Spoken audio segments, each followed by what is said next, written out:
Welcome to Flow 101. What is it and how to get more of it? I'm Julian Kaufman, and today we are talking about energy. With that, let's take a moment to check in on our energy, our body's energy. Perhaps we've been rushing around to get to this webinar. Let's take a moment to center ourselves, to not be distracted by noises, circumstances around us, not dwelling on the past, not worrying about the future, but to be here right now. Let's take a deep breath in and exhale. Feel a sense of calmness. With this sense of calmness, let's accept the present moment for as it is, without judgment, trusting that all is well. From this place of acceptance, let us offer our gratitude. Let's be thankful for this life, for this moment. Think of the many things in your life in which you are grateful. And one step further, think of a person or situation, something that moves your heart, that you want to offer your help. It could be simply forgiving a person or offering a helping hand. I'd like to read an affirmative prayer before we begin. Here I am, Father. Use me as an instrument of your love, an agency of your peace. I am in the flow of life, and I relate easily and lovingly, patiently and understandingly with all persons. I know that no matter what any person is or does, what I am and what I can do most certainly enable me to get along. It may mean that I will get along easily with a person, or it may mean that I will let him or her go and get along without the person. But in every case, I know that my responsibility is simply to keep in the flow, to keep seeing with the eyes of love, to be willing to receive, and to be responsive to the all-sufficient flow of life, love, and wisdom. I go forth in the joyous certainty that whatever person or situation may come to me in this day, it will be good, for I will be in the flow of good. And if I should have even a fleeting moment of concern, I will simply let go and let flow. That is from Eric Butterworth in his book, In the Flow of Life. Namaste. I'm Julian Kaufman. I am an energy expert. In particular, I'm an electrical energy expert with electricity. I am a registered professional electrical engineer, which means that I am a legally recognized expert in the field. I've spent over 20 years working in the generation, distribution, transmission of electrical energy. I've always been interested in electricity. As a boy, I took apart clock radios, televisions, but I could never get them back together. But I wanted to see what was inside. I wanted to understand how things work. As a boy, one of my first experiences with electricity itself happened by accident when I was shocked after stringing up a Christmas tree and my thumb broke one of the bulbs and I got shocked to the point where I couldn't let go of the wire. Luckily it was unplugged and obviously I'm well. From there, I went on to study electrical engineering. Growing up, one of my favorite television shows on PBS was The Electric Company. In my life, I went on to work for 3 electric companies, and I'm still in the electric industry today. I play the electric bass guitar, the electric guitar. I love music, amplified electric music, and I would love someday to have a Tesla all-electric vehicle. So electricity is in my DNA. I am an author who's had a spiritual awakening. As I mentioned, I am an electrical energy expert, but I've had a spiritual awakening about 10 years ago. And I want to share science and spirituality, the common language, and how we can apply those to our lives in order to get more energy out of our lives. I am a father. I have 2 daughters. I'm engaged to a beautiful woman. Life is good, and I want to share my blessings with you. As I mentioned a little bit about me, I am a rock bass player as well. Played in an Aerosmith tribute band. Love music. In essence, I help people optimize energy assets. I still work with power plants, but what I'm passionate about is sharing these energy lessons so that people can optimize their own energy and do more with their lives. Today we're going to discuss the shocking realization that science and spiritual truths are saying the same thing. They almost seem to be different languages, but they're really common, as we'll see. Underlying both is the study and explanation of energy. From a scientific standpoint, from a spiritual standpoint, we're talking about God. Science talks about energy. Really, we're talking about life itself. Albert Einstein has a great quote, "Science without religion is lame. Religion without science is blind." He goes on to point out the difficulty we have in being able to articulate the difference and the similarities. When we look at the universe, we can see ourselves. The elements that make up our world, they came from stars. We've come a long way in our understanding of the galaxy and the universe, but we still have far to go. Scientists have identified 4 fundamental forces that explain the universe, 2 of which are weak and strong atomic forces. The 2 others are more familiar to most people. These are gravity and electromagnetic forces. The electromagnetic forces include electricity, which is defined as a flow of charged particles. When we talk about flow, we're really talking about the flow of energy. This has been described in many different ways. Taoists with qi, which is a universal energy comprised and derived from the interaction of yin and yang. Sanskrit, we have prana, which is a life force. The Hindu, we have Shakti, which is a primordial cosmic energy. Christianity, we have the Holy Spirit, which is part of the Trinity of God. We are vessels of the Holy Spirit, the Bible says. From the movie Star Wars, the concept of the Force, this universal animating spirit. The flow is a fabric that covers all things.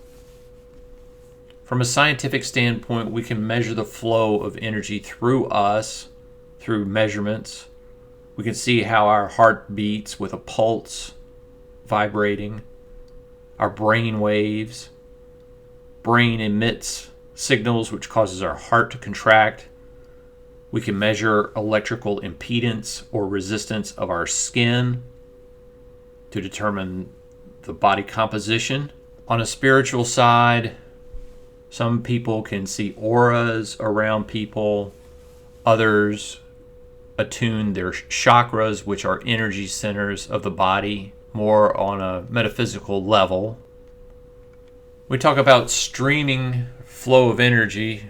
You can see here as a picture of the Gulf Stream, the warm waters from the Gulf of Mexico moving, flowing into the cooler waters of the Atlantic.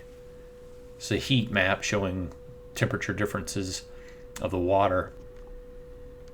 We have the jet stream.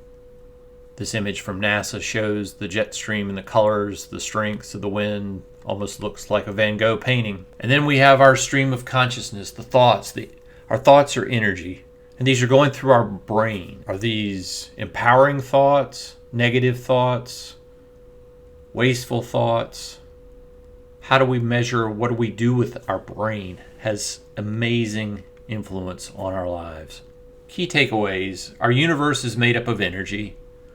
We are electrical beings, and electricity is one of the fundamental forces that governs the universe. The beauty is that energy efficiency and conservation can be applied to improve our lives. Just like we've made progress with our homes and our cars, we can apply the same concepts to our bodies.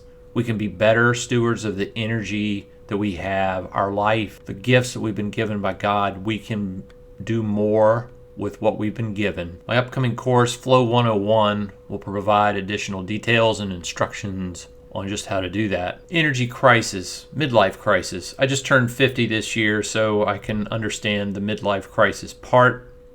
As far as energy crisis or any crisis in general, it's an event that is or expected to lead to an unstable and dangerous situation. In the 70s, we had the energy crisis with OPEC and oil shortages. In the 2000s, climate change came to the forefront. It seems like we have a crisis of energy every decade or so. Back in the 70s, we drove large vehicles and were caught off guard when the supply of oil dropped. This led to a change in behavior, and now we have plug-in hybrid cars which can get almost 100 miles to the gallon of gasoline.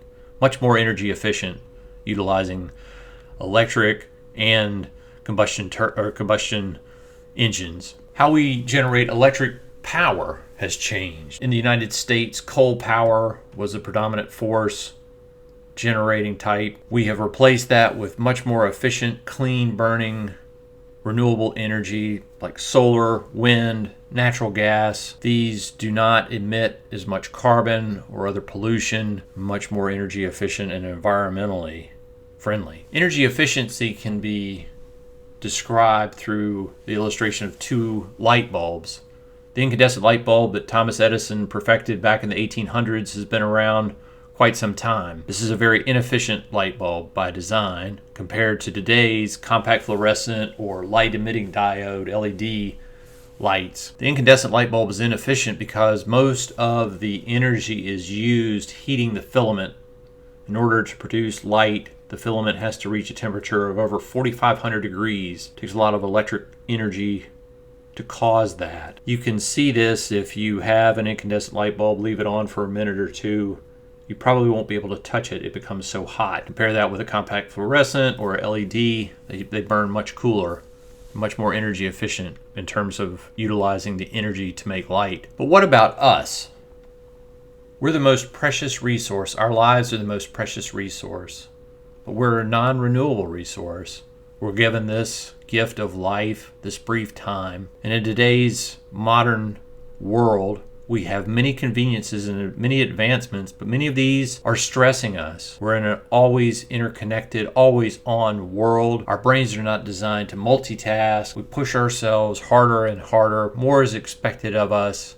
We seem frantic. Some symptoms of modern day stress: of feeling disconnected. We're not present. We're worried about the future. We have regrets about the past. We may feel powerless, that we can't affect any change, that we're victims, that our lives somehow are not in our own hands. We may be anxious, too anxious to sleep at night, and then we don't get the rest, so we're tired the next day.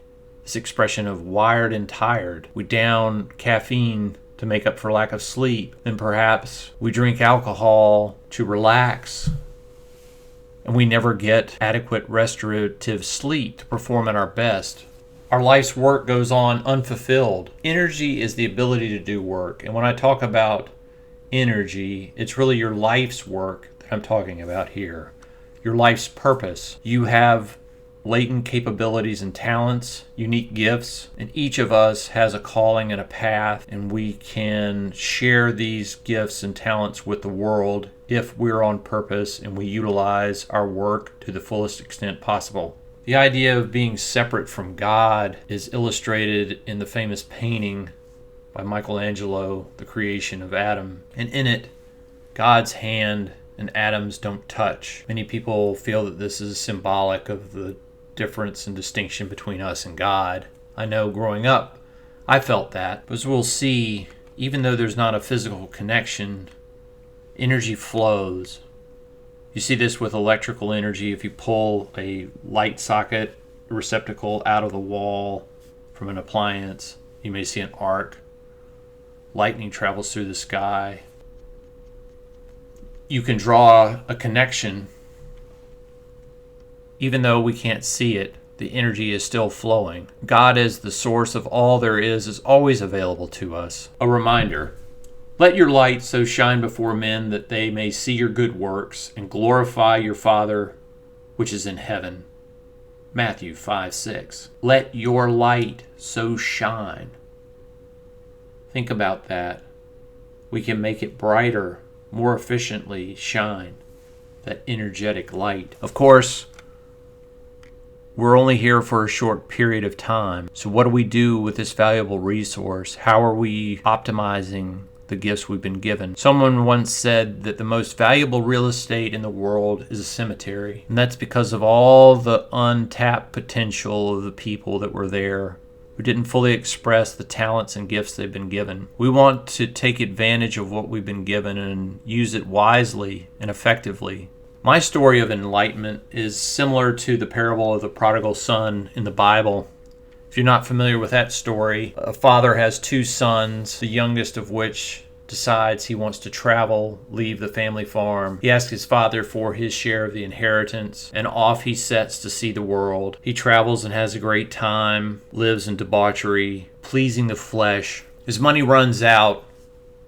He's destitute. He's in the lowest of the lowest states. He can't go on. He decides that he will beg forgiveness and come back and ask his father if he can just be a servant at his father's place. The father welcomes the son instead back and prepares a feast. It's a short version of it, but I think we all have this story in which we travel, leaving home in search of fame and fortune. The shame is that we often waste our resources, squandering them needlessly. I had my share of personal hardships.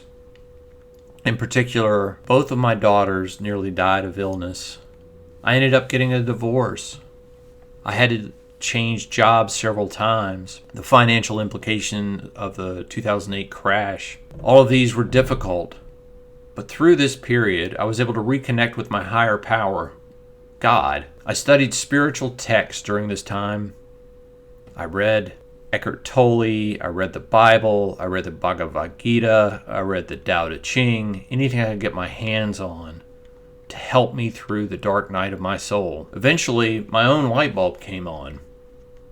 When I saw that lowering resistance from a spiritual standpoint was the same thing as what I knew from my electrical engineering days about lowering resistance, that it can increase energy flow. From this awareness and idea, I answered the call to write a book, Let Go, Let It Flow, A Path to Peace and Personal Power, which I am in the process of completing. The upcoming Flow 101 course details a 4-part framework that is part of the book. I want to help people save their life energy, to not make the mistakes that I did, to save, not squander their energy, and to apply it towards fulfilling their life's work, ultimately optimizing the most precious resource there is. My book should be out by the end of the year, is my schedule. And now on to the path. P is presence.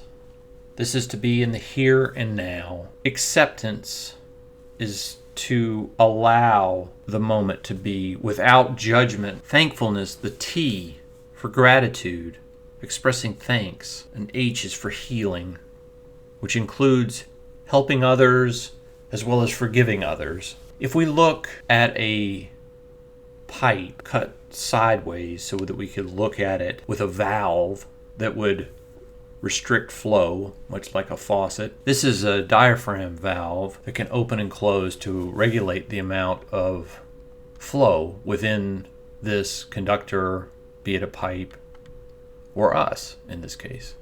So from a flow valve, the flow gates are presence, the here and now, acceptance, the non-judging of what is, thankfulness, the expressing gratitude, an attitude of gratitude, and healing, which is doing for others. These regulate the flow by opening and closing, depending on the amount. State 1 with no flow, all the way to state 4 with a maximum flow, with maximum presence, acceptance, thankfulness, and healing. A path is a way, and the floodgates of flow regulate the amount of life current. The 4 flow gates are presence, acceptance, thankfulness, healing. I'm excited to be offering my first course, Flow 101. Included with this free course is pre-course material, including a flow meter for daily measurements of the relative amount of the flow gates, a resource called Cleaning the Connection, which provides tips and techniques to better establish a connection to get ready. This is optional to eliminate inflammatory foods, how to get better sleep, exercise resources, and so forth to help optimize your body. If we're not physically present, it's very difficult for us to experience the world optimally. The brain-body connection is very strong. Each can influence the other. So it's very important that we optimize all facets of our human experience. Included with the course, review of energy laws, such as the law of energy conservation, which states that energy cannot be created or destroyed. It merely changes form. This is important because losses explain the difference between the energy output and the energy input. So as you reduce the energy losses, you become more energy efficient. And one of the causes of energy losses is resistance. The next law, Ohm's law, shows the relationship between electrical current, resistance, and voltage. It's given by the formula V equals IR, where V is voltage, I is current, and R is resistance. With this basic scientific background from the course, we'll move into further understanding the flow gates of presence to be here and now, the acceptance to allow what is, to be grateful for what is, and to begin to transcend what is. And we can move into a fullest expression of ourselves where we serve others. We'll also have resources and recommended practices to further open up the floodgates, videos, handouts, and guides, a Facebook community of fellow students, and 6 one-hour webinars where we'll further discuss course, tips, and techniques. Thank you very much for your time. Please visit the pages to sign up for Flow 101. We'll be starting in March. Namaste.